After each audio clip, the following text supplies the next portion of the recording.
Amerika Serikat menyerukan agar Rusia dikeluarkan dari kelompok ekonomi 20 negara atau G20 yang merupakan konsekuensinya menginvasi Ukraina. Meski demikian, pemerintah Rusia menepis ancaman Presiden Amerika Serikat Joe Biden itu. Juru bicara Kremlin Dmitry Peskov mengatakan seandainya Rusia dikeluarkan dari G20, langkah itu tak akan menjadi bencana. Format G20 adalah penting, tapi dalam kondisi sekarang ketika mayoritas pesertanya sedang melancarkan perang ekonomi terhadap Rusia, maka tak ada hal mengerikan yang akan terjadi.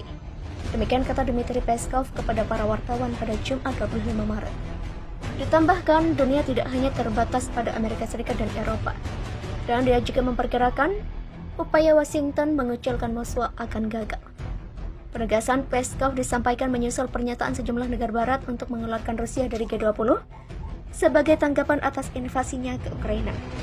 Dalam pertemuan dengan sejumlah pemimpin dunia di Brussels, Belgia, pada Kamis 24 Maret 2022 waktu setempat, Presiden AS Joe Biden mengatakan Rusia harus dikeluarkan dari G20.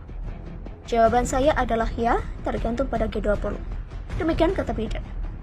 Biden juga mengatakan jika negara-negara seperti Indonesia dan lainnya tidak setuju dengan dikeluarkannya Rusia, maka dalam pandangannya, Ukraina harus diizinkan untuk menghadiri pertemuan G20 tersebut.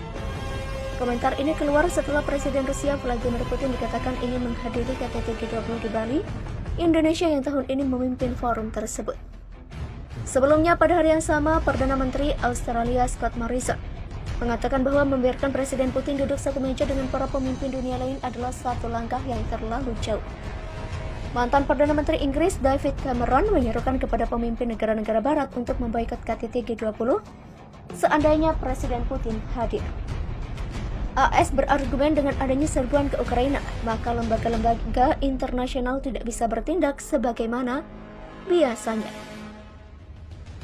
Pemerintah Indonesia melalui Kementerian Luar Negeri menegaskan bahwa Indonesia sebagai ketua G20 tahun ini tidak memihak di tengah seruan agar Presiden Rusia Vladimir Putin tidak diundang dan agar Rusia dikeluarkan dari forum itu menyusul invasi ke Ukraina.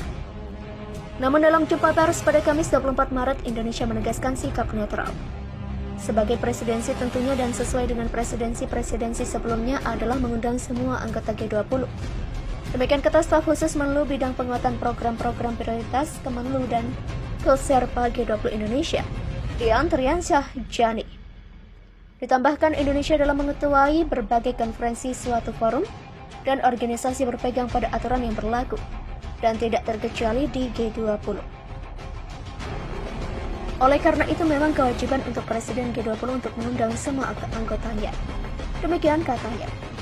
KTT 20 lanjutnya akan dipusatkan pada pemulihan ekonomi global yang menjadi prioritas penduduk dunia saat ini. Penegasan ini dikeluarkan sesudah muncul konfirmasi bahwa Rusia telah menerima undangan dari Indonesia sebagai tuan rumah KTT G20 di Bali November mendatang. Dan Presiden Vladimir Putin ingin menghadirinya sebagaimana diungkap Duta Besar Rusia di Jakarta. Rencana kedatangan Presiden Rusia Vladimir Putin ke Indonesia terus dibahas oleh Rusia dan Indonesia. Menteri Luar Negeri kedua negara Retno Marsudi dan Sergei Lavrov sudah bertemu pada Selasa 6. Menteri Luar Negeri kedua negara Retno Marsudi dan Sergei Lavrov sudah bertemu pada Selasa kemarin. Rencana kedatangan Putin ini terkait pentingnya Rusia sebagai mitra perdagangan Indonesia, terutama di Eropa Timur dan Tengah. Kami terus membahas rencana kunjungan Presiden Putin ke Indonesia sembari menunggu waktu yang tepat, kata Retno melansir Kompas.com. Menlu Retno memberi sedikit bocoran bahwa kunjungan Putin nanti digunakan untuk membahas perjanjian kemitraan strategis. Perjanjian tersebut diharapkan menciptakan fondasi baru yang kokoh bagi upaya peningkatan hubungan kedua negara, ujar Retno. Kemudian untuk kunjungan Menlu Lavrov disebut oleh Retno sebagai peringatan 25 tahun kemitraan ASEAN dengan Rusia.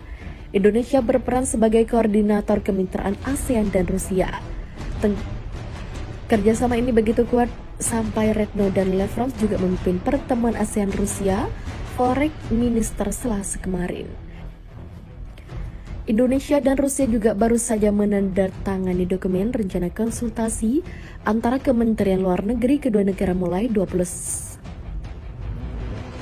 Indonesia dan Rusia juga baru saja menandatangani dokumen rencana konsultasi antara Kementerian Luar Negeri kedua negara mulai tahun 2021 sampai 2023. Kunjungan Lavrov menunjukkan dukungannya untuk upaya Asia Tenggara mencapai perdamaian di Myanmar seperti dikutip dari AP.